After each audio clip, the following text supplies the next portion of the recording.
Hello friends, welcome to miracle study. दोस्तों, पिछले video में हमने कंट्रोल एंड कोऑर्डिनेशन चैप्टर में प्लांट्स में हार्मोन्स कौन कौन से रिलीज होते हैं और उनकी फंक्शनिंग क्या होती है इसके बारे में समझा था।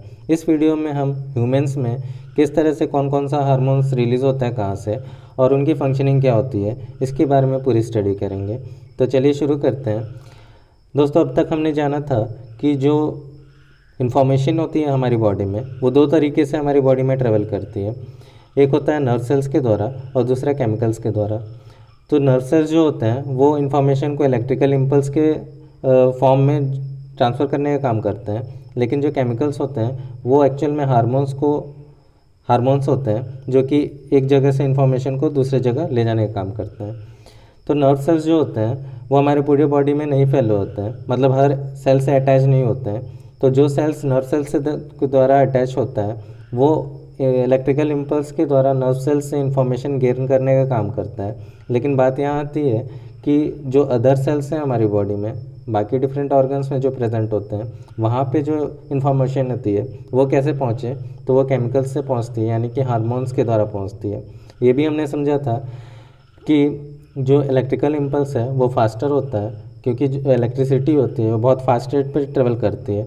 तो बहुत क्विक जहाँ पे हमारा एनालाइज करना होता है या फिर रिस्पॉन्स करना होता है, तो वहाँ नर्व सेल्स यानी कि इलेक्ट्रिकल इम्पल्स के थ्रू हमारी इन्फॉर्मेशन रीच होती है।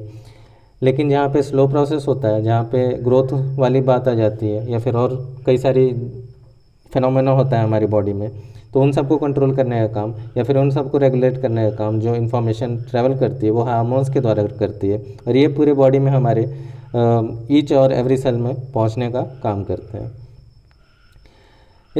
इस वीडियो में अब आगे जानते हैं कि हमारे बॉडी में किस तरह से कौन से ग्लैंड्स के थ्रू हार्मोन्स सेक्रेट होते हैं।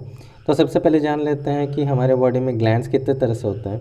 तो हमारे बॉडी में ग्लैंड्स दो तरह के होते हैं, एक होता है एंडोक्राइन ग्लैंड और एक होता है एक्सोक्राइन ग्लैंड। सबसे पहले हम जान लेते हैं कि ग्लैंड्स क्या होते हैं। ग्लैंड्स वो हमारे बॉडी के पार्ट्स हैं जिससे कि हमारे कुछ ना कुछ सब्सटेंसेस सेक्रेट होते हैं। तो एंडोक्राइन ग्लैंड्स क्या होते हैं, जो कि हार्मोन सेक्रेट करने का काम करते हैं हमारे बॉडी में, और ये जो हार्मोन सेक्रेट होते हैं वो सीधे ब्लड स्ट्रीम में सेक्रेट हो जाते हैं। मतलब एंडोक्राइन ग्लैंड्स जो होते हैं वो सीधे हार्मोन्स को हमारे ब्लड में छोड़ने का काम करता है, और वहाँ से ब्लड के थ्रू हमारे डिफरेंट बॉडी के सेल्स में इंफॉर्मेशन वहाँ पहुँच जाती है। और एक्सोक्राइन ग्लैंड क्या होता है, ये हमारे बॉडी के बाहर जो भी सब्सटेंसेस हैं उनको भेजने का काम करता है। एक्सोक्राइन ग्लैंड का एग्जांपल कुछ हो सकता है, स्वेट ग्लैंड्स हो गए, सैलिवरी ग्लैंड हो गया। ये सारे जो ग्लैंड्स हैं वो हमारे बॉडी से बाहर सब्सटेंसेस को भेजने का काम करते हैं, इसलिए ये एक्सोक्राइन ग्लैंड्स के अंतर्गत आते हैं। एक्सोक्राइन ग्लैंड्स को हम डक्ट ग्लैंड भी कहते हैं, क्योंकि ये जो ग्लैंड्स हैं वो सब्सटेंसेस को बॉडी के बाहर भेजने का काम करते हैं। तो इनको कोई ना कोई पाइप चाहिए होता है जिनको हम डक्ट कहते हैं, और इसलिए इनको डक्ट ग्लैंड कहते हैं। उसी के अपोजिट में अगर हम देखते हैं तो एंडोक्राइन जो ग्लैंड होते हैं वो सीधे सीधे जो हार्मोन्स होते हैं वो ब्लड में सप्लाई करने का काम करते हैं। तो इनको कोई डक्ट की ज़रूरत नहीं होती है, कोई पाइप की ज़रूरत नहीं होती है, इसलिए इनको डक्टलेस ग्लैंड भी कहा जाता है। इतनी चीज़ें क्लियर है। अब आगे चलते हैं कि अब इस हमारे पूरे चैप्टर में हमको एंडोक्राइन ग्लैंड्स के बारे में ही पढ़ना है, और क्योंकि जो हार्मोन्स रिलीज़ होते हैं एंडोक्राइन ग्लैंड्स के द्वारा सीधे ब्लड स्ट्रीम में रिलीज़ होते हैं और वहाँ से इन्फॉर्मेशन पूरी बॉडी में ट्रांसफ़र होने का काम होता है। तो सबसे पहले जान लेते हैं कि एंडोक्राइन ग्लैंड्स कौन कौन से होते हैं। तो ये आप फिगर देख रहे हैं, एक मेल का है एक फीमेल का है।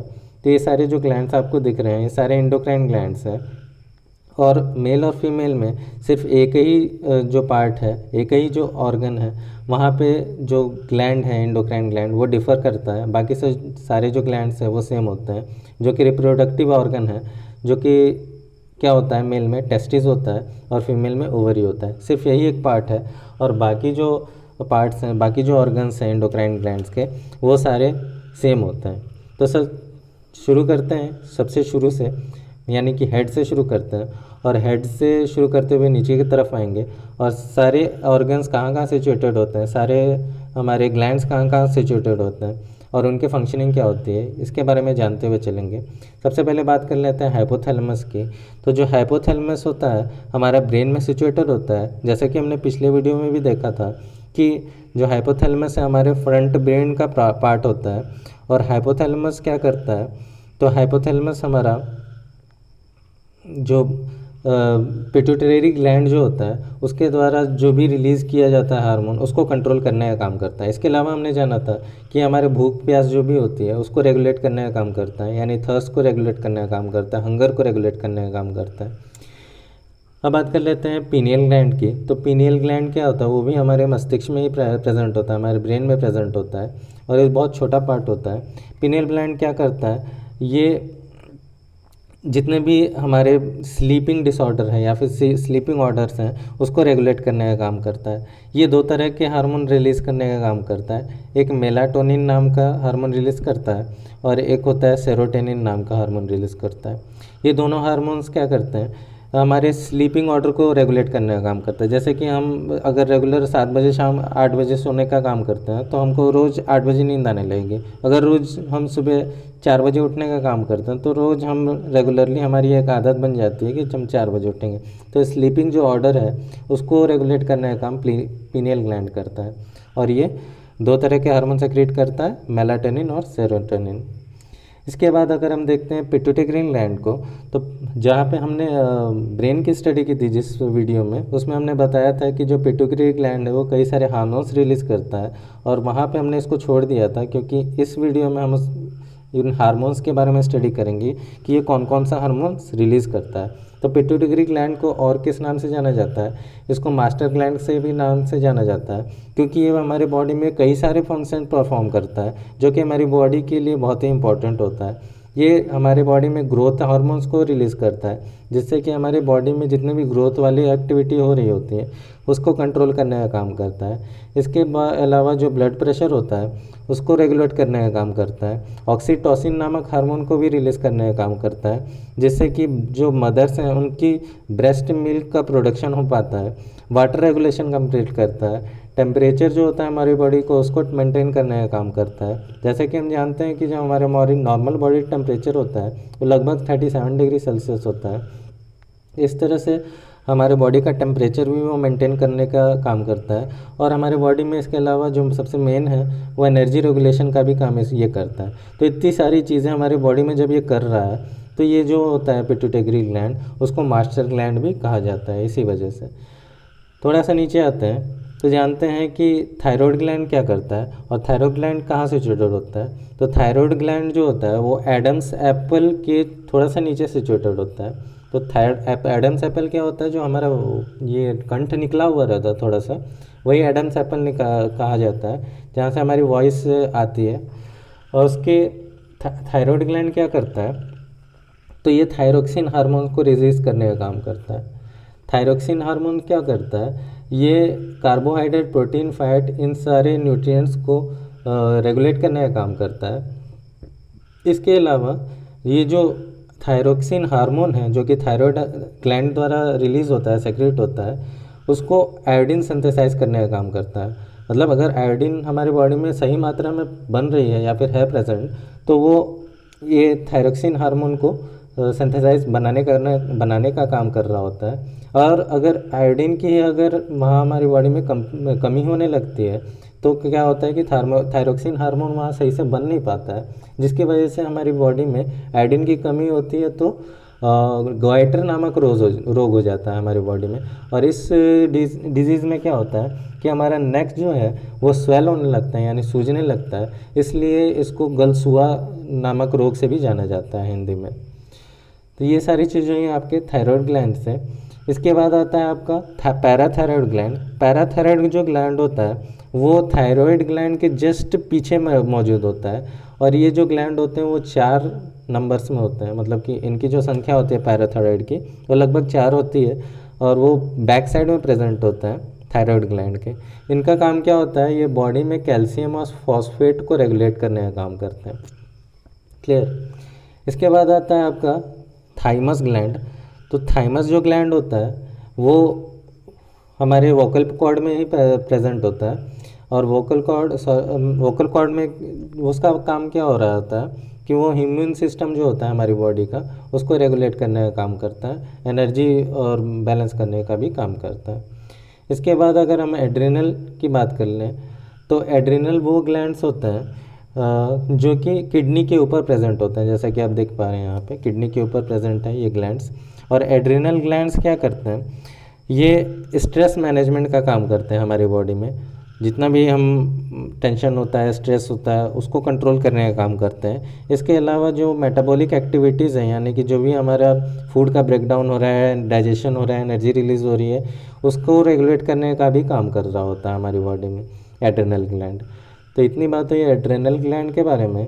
इसके बाद हमारा पैंक्रियास ग्लैंड होता है, ये भी बहुत इंपॉर्टेंट ग्लैंड है हमारा।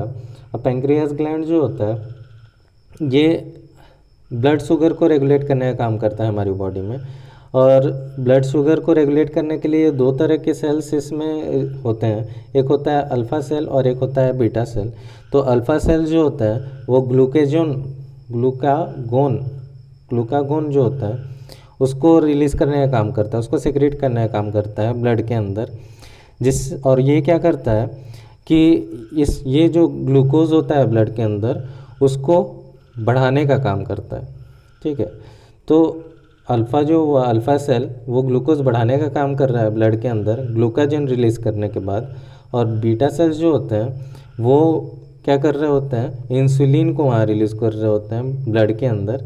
और ये इंसुलिन क्या करता है, जो ब्लड में ग्लूकोज की मात्रा है वो यानी कि शुगर की जो मात्रा है उसको डिक्रीज़ करने का काम करता है। तो इस तरह से ये बैलेंस मेंटेन किया रहता है, जैसे कि बॉडी में के ब्लड में जो ग्लूकोज की मात्रा है वो एक कंट्रोल फॉर्म में रहे।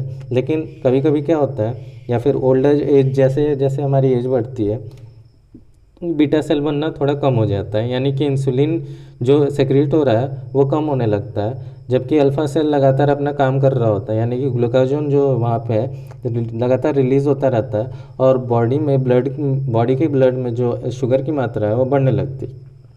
इसलिए ये जो डिजीज़ है यहाँ पे डायबिटीज़ के नाम से जाना जाता है, डायबिटीज़ मेलिटस कहा जाता है इसको, एक तरह से पूरा नाम अगर कहा जाए।